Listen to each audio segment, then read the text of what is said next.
WP, as the princess, you were always behind your brother in the line of succession. Until she came out as trans, that was, and you suddenly found yourself as the heir, because you are the firstborn and now only have sisters. You've all taken leave of your senses. Martiania revelation hardly needs to cause this much of a fuss, I huff, my discomfort causing the magic in the room to flare, raising the temperature. Sweating like a pig in front of Lion, and swatting away the fidgety gnome attendant trying to fix my attire for the upcoming ceremony, I tear the offensive purple sash from my body, fixing a venomous glare on the attendant, making it clear that I was in no mood to be dressed up like a prized boar after a hunt. His name is Normian, or Burgeon, or Scroman. I frankly cannot be asked to recall in my current condition, though. All he was doing was making my already taxing day even worse with his truly remarkable incompetence. From the dark corner of the room, Alia, my human maid and closest confidant, crosses the floor with a grace most noble ladies would struggle to replicate, swiping the crown and sash from the fumbling attendant's hands without even sparing him a glance. She stops in front of me, her soulful dark eyes tired, and a deep sigh escapes her lips while she casts her eyes upwards where the sphere of divine order hangs high. Crown and sash in hand, her voice calm and pleasant asks, "Are you quite done, Princess Adelia? If so, allow me to assist you in preparing for the dragon declaration ceremony." Seeing her gazing at me as if I was some tiresome child only served to drive me deeper into my state of enraged denial. I am leagues from done. My sister has found herself, praise Musara, but why does that have to change my life? If I can be heir, then clearly it is no matter of gender, I argue, grasping at some way, anyway to avoid my new fate. Renera has not bonded with me, in fact that overgrown, pot-bellied lizard, and I have a perfectly non-existent bond I would like to keep as is.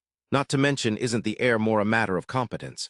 The weight of the crown had finally begun to settle on my shoulders, and I found myself already stumbling under it. "No, but it is one of age," Alia quips dryly. "Well, we should amend that," I counter. She inclines her head with a wry smile. "Agreed, Your Highness. We shall add it to the first of your decrees as queen," shaking my head furiously as the room heats even more. Yet Alia remains cool as winter wind. "Why you th? That it is not what I meant. What you mean is of little consequence in comparison to the fact that we're first to leave the womb," Alia reminds me. "We are twins," I retort. I am young at heart, far too young for such a heavy burden as a crown. Alia reminds me while sorting through fabric swatches. "You were firstborn, and now 25 years of age. My princess, Baronel's broken balls. Are we really going to hand over the kingdom to someone who hasn't been trained to steward it over 3 or 6 breaths between babes?" Cursing, but remaining still as she compared the fabric to my skin. "Was 3 breaths, my dear princess. You also know that in the case of no male heir that the crown falls to the eldest." Alia continues with her utterly useless truths. "As for your lack of experience, it may not be ideal for you to have to learn to ride a dragon in less than 3 passes of the red moon.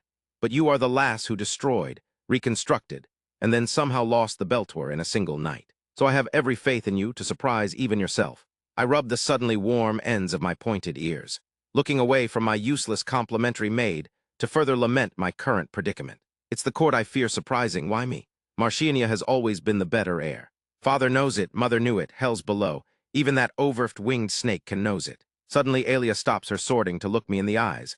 Martiania was groomed for it, molded into a role and place she didn't fit, but perhaps it will fit you, if you've the will to quit your winging and take this change of fate by the reins. Heat swirls in my stomach as her hand, rough from years of hard labor, come to cup my cheek. With her voice unwavering and sweet to the ear, "You will be a magnificent queen. Even the snake knows it." What if I'm not? What if I fail?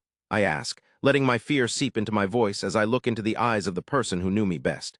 Cocking her head to side, a warmer smile on her lips, she answers, "Then you'll need to learn a trade because I refuse to take to your spoiled arse halfway across the 9 seas and have to support you the whole way." Pouting at her, I ask, "You would not care for me in exile?" "I would be bringing you with me, my dear princess." "That is the care." Leaning forward, she kisses my cheek, sending a tingling warm feeling from the small spot on my cheek to my whole face. In that moment, I could see a few advantages to the position of queen, free choice of consort being one of them. One overgrown lizard with fiery indigestion and wings she never uses can't be that scary in comparison to learning a trade at least.